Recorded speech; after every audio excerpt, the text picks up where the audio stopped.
Have you ever found your entire day ruined by a single sideways glance from a colleague or a cutting comment online? Do you spend hours replaying their words in your head, completely sidetracked from your own goals and responsibilities? If so, you're certainly not alone. But what if I told you there's a way to build an unshakable inner fortress, a sanctuary where no one else's judgment can reach you? Today, we're going to explore an ancient philosophy that's more relevant than ever. It teaches us how to calmly center ourselves, free from the influence of external opinions. We're talking about Stoicism, and you might be surprised by how simple and effective these principles are, even in our chaotic digital world. Before we dive into the practical applications, let's briefly touch upon its history. Stoicism is much more than just a handful of catchy quotes circulating the internet. It's a profound philosophy that originated in ancient Greece and truly flourished in ancient Rome. Its adherents included Epictetus, a former slave, Seneca, an advisor to emperors, and even Emperor Marcus Aurelius himself. Imagine people from vastly different walks of life, all grappling with the same fundamental question: how can one live a good, meaningful life, regardless of their external circumstances? Their quest wasn't for riches or glory, but for genuine inner tranquility, and they found it. So let's dive right into what is arguably the most pervasive and insidious trap of the modern world. It waits for us every morning, right there on our phone. You wake up, grab your smartphone, and there it is, that endless scroll of other people's successes. There's your former classmate who just bought their third apartment. Here's a fitness influencer flaunting a perfect six-pack. And look, complete strangers are having breakfast with an ocean view. Everything looks bright, flawless, and utterly effortless. And what happens inside us in that moment? Even if we logically understand it's just a curated image, a small pang hits us deep down. A pang of envy, or just a vague, unsettling feeling that something's not quite right with our own lives, that we're falling behind in some invisible race whose rules we don't even know. This, right here, is the comparison trap. Even 2,000 years ago, long before social media existed, the Stoics perfectly understood its destructive power. They would have said that in this very moment, we're making a grave mistake. We voluntarily take the key to our own mood and happiness and hand it over to someone else. We let their filtered reality dictate our own self-worth. We're comparing our behind-the-scenes struggles with their highlight reels. And it's a game. You simply cannot win. Now let's talk about the core idea of Stoicism, one that can liberate you from this mental trap once and for all. It's a concept that, at first glance, seems almost ridiculously simple, yet it holds incredible power. The Stoics propose dividing everything in life into two distinct categories: what we can control and what is entirely beyond our influence. Let's illustrate this with a simple, relatable example. Imagine you're running late for a crucial meeting and suddenly find yourself stuck in a massive traffic jam.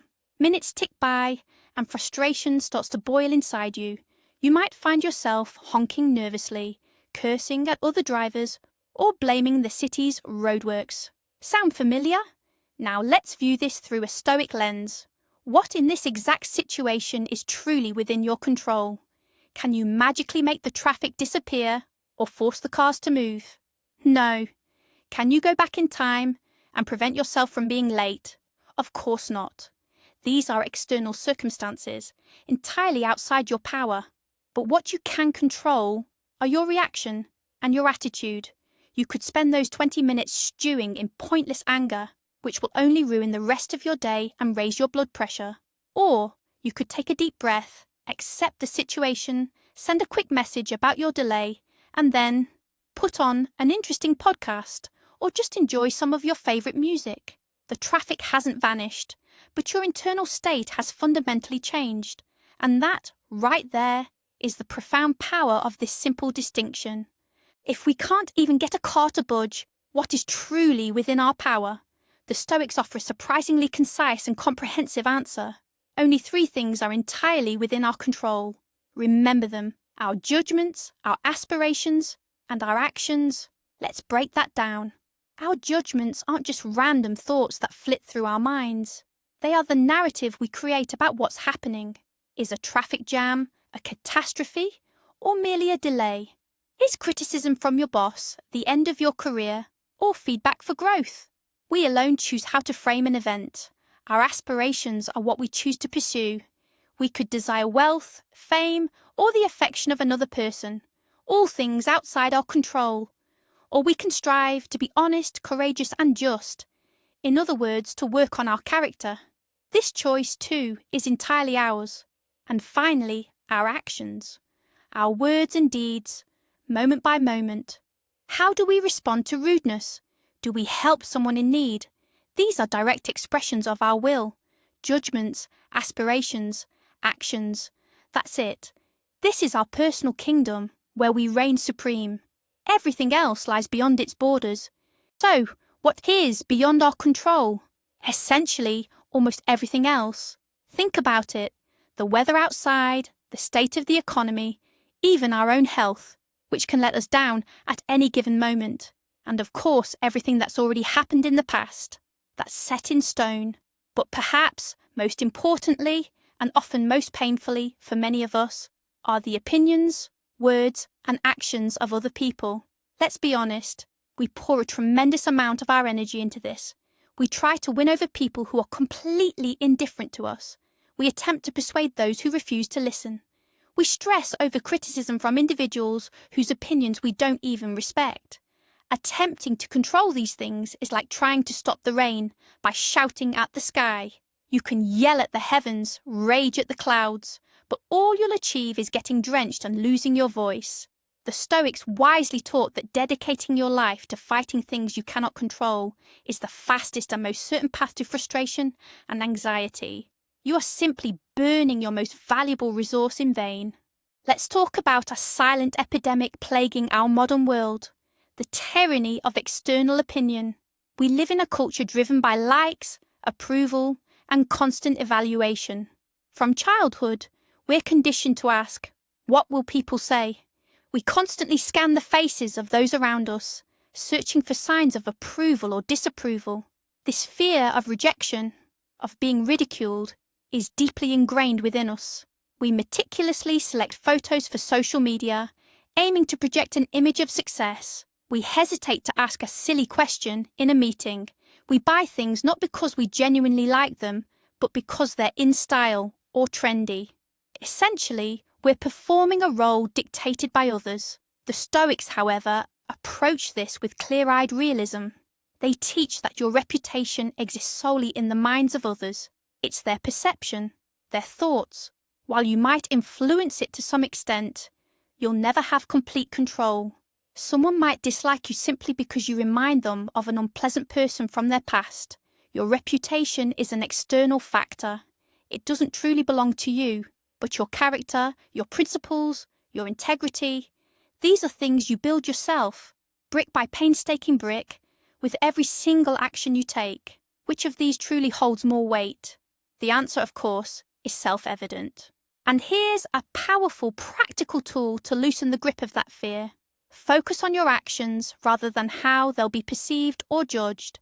Shift your focus from the outcome to the process. Imagine a skilled artisan, a carpenter, for example. When he builds a table, he's completely absorbed in his craft. He's thinking about making every cut precise, every joint strong, and the wood perfectly sanded. He strives for mastery within the process itself. He isn't constantly wondering, will the customer like this table? What kind of review will they write? How many stars will they give? He knows that if the work is done with quality, a good review will likely follow. But that's a consequence, not the primary motivation. His true driver is the pursuit of perfection in his trade.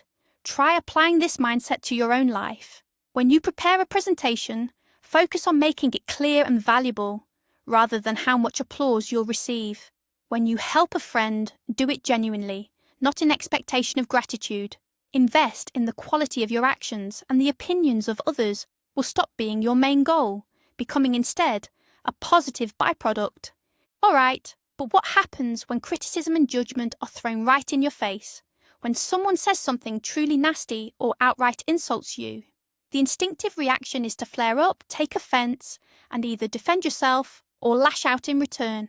The Stoics, however, propose a completely different approach, one that might seem counterintuitive at first. They argue that offence isn't about what was said to you, but rather your reaction to those words. Words themselves are merely a collection of sounds or symbols on a screen. They carry no inherent power. They're just empty. We are the ones who imbue them with meaning, making them offensive and hurtful. How? By internally agreeing with the other person's assessment. When someone tells you, "You're a loser," you only feel offended if deep down you harbour a fear that it might be true.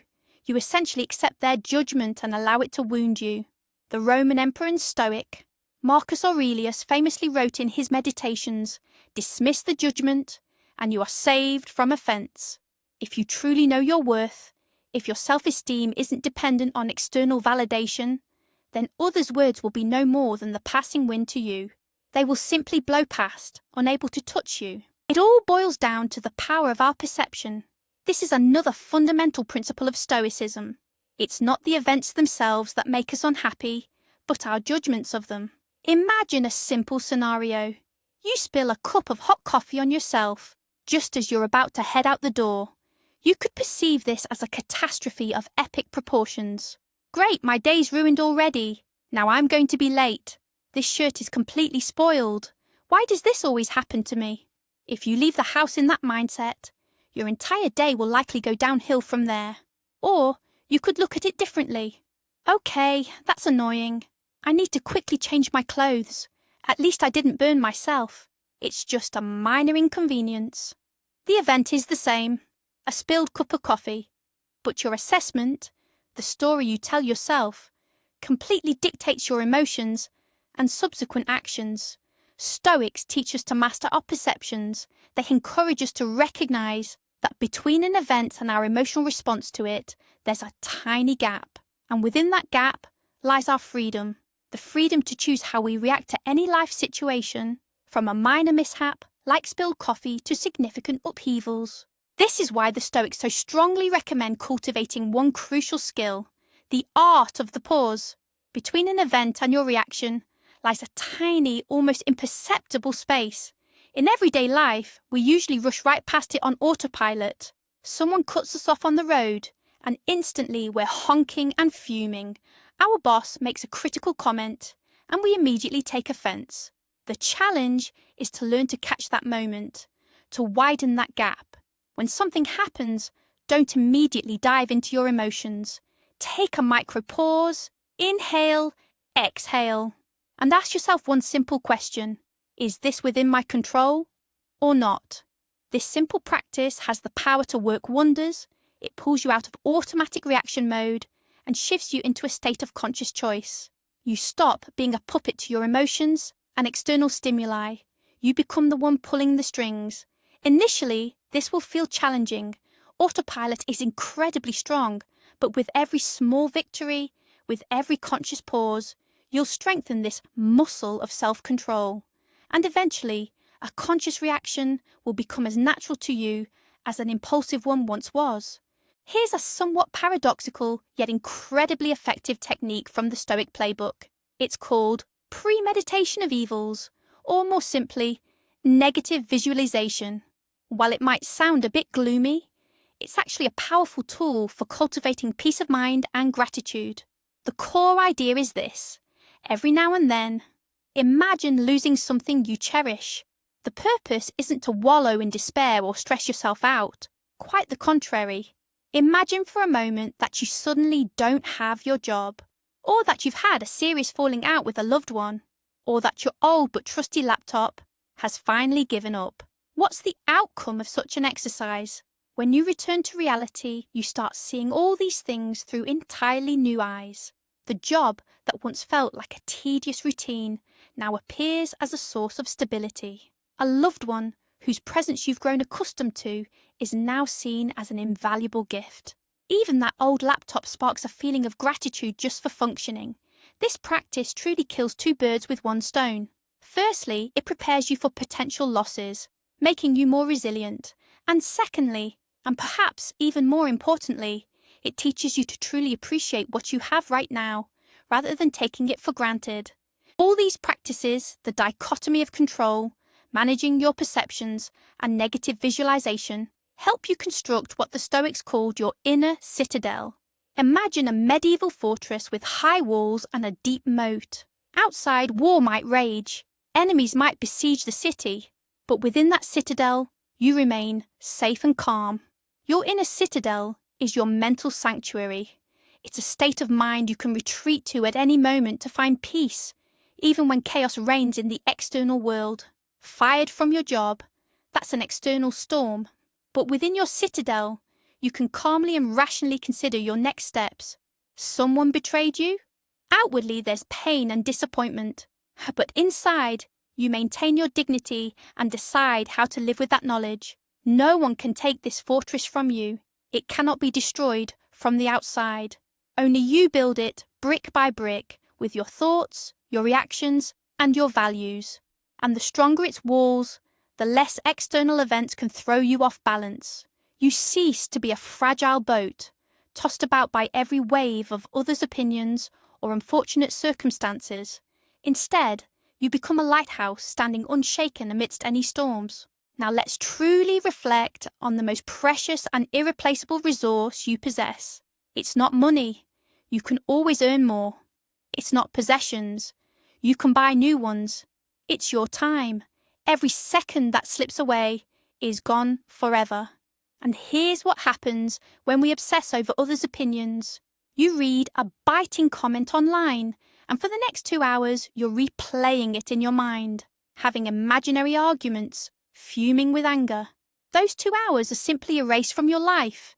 You didn't spend them with your family, didn't work on your project, didn't read a book. You simply gave them away to a stranger who, most likely, forgot about their comment 5 minutes later. The Stoic philosopher Seneca wrote, "Life is not short, but we make it so. Every time you spend your time and mental energy worrying about things you cannot control, like the opinions of other people, you are willingly giving away a piece of your one, unique life to someone who doesn't deserve it and didn't even ask for it." Focusing on yourself isn't selfishness. It's respect for your own time and your own life. Now let's talk about one of the most beautiful, profound, and perhaps most challenging concepts in Stoicism. It's called amor fati, a Latin phrase meaning love of one's fate or love of destiny. This isn't just passive resignation to whatever happens. It's much more than that. It's an active, conscious embrace of everything life throws your way. It's not just enduring setbacks, but welcoming them. Not merely putting up with hardships, but loving them as an integral part of your unique journey. Imagine your life as a work of art, a masterpiece you're co-creating with the universe. Sometimes it hands you colours you didn't ask for. Instead of a vibrant yellow, you get a sombre grey. Instead of a peaceful blue, you're given an alarming red. Amor fati isn't about complaining about the palette. It's about saying, all right, how can I use this grey to make my painting even deeper and more profound? It's the acceptance that even the most painful events, the most daunting trials, aren't mistakes or punishments. They are fuel for your growth. They are the raw material from which your character is forged. To love your fate means to trust in the process of life, even when you don't fully understand where it's leading you. This idea of embracing our destiny naturally leads us to the next powerful concept. The obstacle is the way. In our everyday lives, we typically view problems as frustrating interruptions, something that stands between us and our goal. A car breaking down, a child falling ill, a project failing. All these feel like roadblocks that prevent us from moving forward. Stoicism, however, challenges us to completely reverse this viewpoint. It argues that the problem itself, the very obstacle, is your new path. It's not something that prevents action, but rather what becomes the action. Got a challenging project at work that everyone else turned down? Perfect. That's not a barrier. It's a unique opportunity to showcase your creativity, resilience, and learn something new. Stuck at the airport due to a cancelled flight? Fantastic. That's a chance to practice patience, find an unconventional solution, or simply read that book you never had time for. Every difficulty is like a training ground for a specific muscle of your character. Injustice strengthens your self-control. Failure builds your resilience. Conflict hones your capacity for empathy. When you begin to view challenges from this perspective, they cease to be daunting. They become opportunities. Let's illustrate this with an example. Picture an athlete poised for a major competition. If their only goal is the gold medal, they'll constantly be under immense pressure. Every thought will be fixated on the outcome, something not entirely within their control. What if their opponent is stronger? What if the referee makes a mistake? This inevitably leads to anxiety and fear, preventing them from performing at their best. The Stoics, however, propose a different approach. Shift your focus. You cannot guarantee victory, but you can control the quality of your preparation. You can control your concentration on every single movement. You can control your commitment to giving 100%.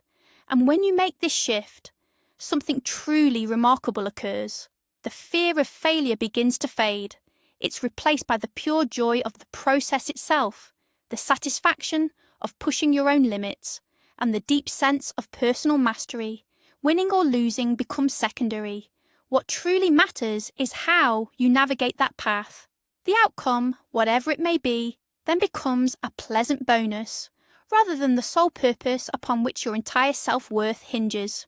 But does all this mean we should become cold, selfish individuals, retreating into our own inner citadel and caring only for our own peace of mind?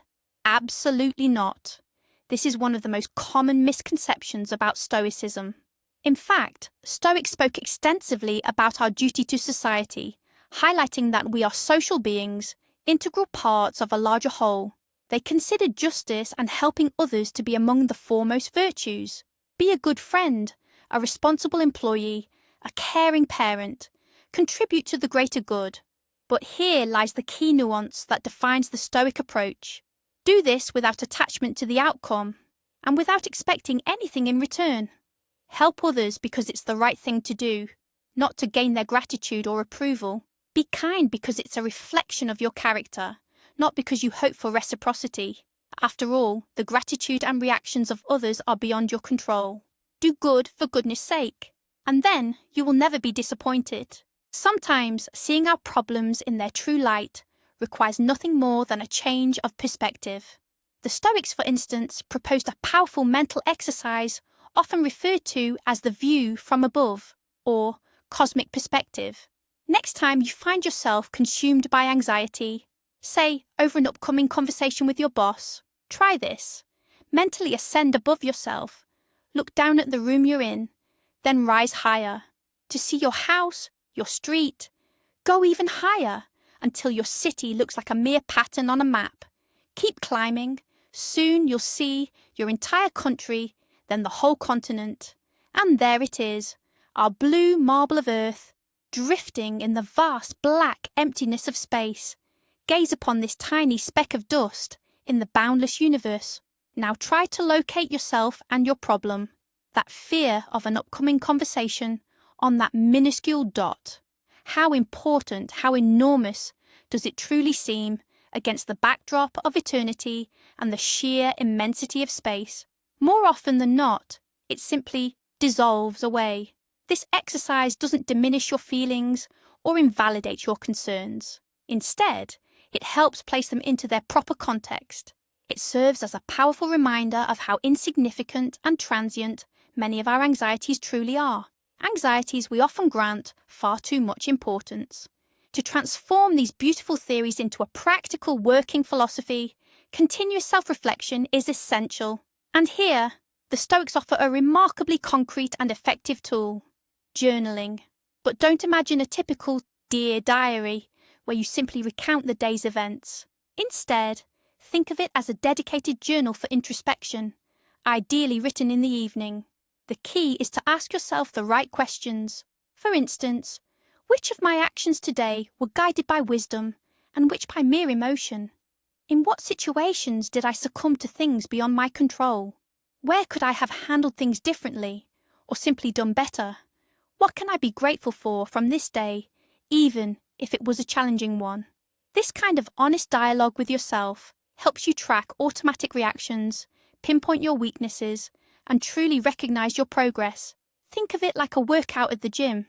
You won't build strength after just one session, but consistent, mindful self-examination through your journal gradually fortifies your character, making your inner citadel increasingly resilient.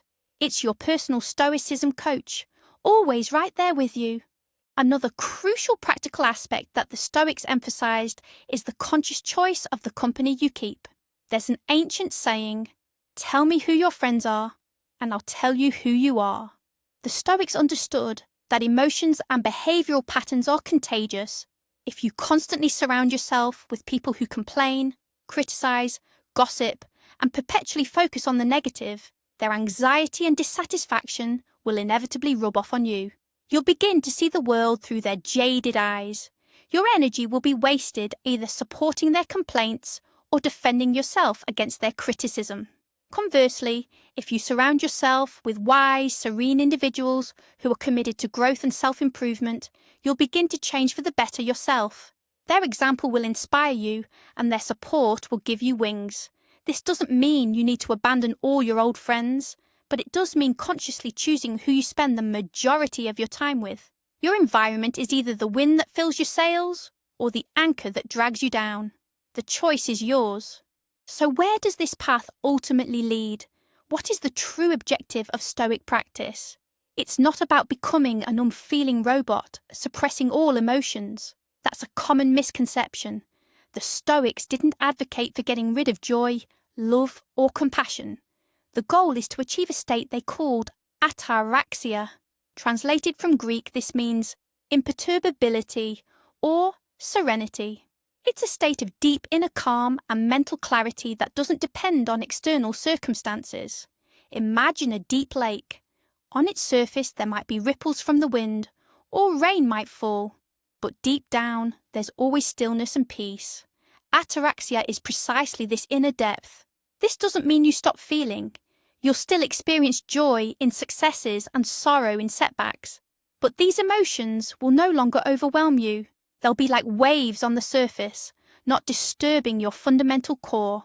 It's a state where your happiness is no longer held hostage by luck, other people's opinions, or material possessions. Instead, it springs from within, from your character, your wisdom, and your ability to live in harmony with nature and yourself. But perhaps the most profound revelation, the most powerful insight Stoicism offers, is the realization that 99% of our worries revolve around things we have absolutely no control over. Consider this. We expend an enormous amount of energy trying to change the weather, influence other people's thoughts, or rewrite the past. Stoicism doesn't just tell us this is futile. It says, let it go, that's not your battle. And when you truly grasp that what others think of you is simply a collection of electrical impulses in their minds, that it has no real bearing on you gain genuine freedom. It's like shedding a heavy backpack you've carried your entire life without even realizing its weight. You stop tiptoeing through life and start living on your own terms, by your own rules, aligned with your own values. Ultimately, calmly focusing on yourself isn't selfishness. It's a prerequisite for a strong, meaningful, and happy life. It means taking responsibility for your inner world and refusing to let it be held hostage by the external one. Thank you for watching this video until the end. If these timeless ideas resonated with you, please give it a like and subscribe to the channel so you don't miss new videos on practical philosophy for modern life. Now, a question for you. Which Stoic idea did you find most helpful or perhaps most challenging to apply in your own life? Share your thoughts in the comments below and let's discuss it together.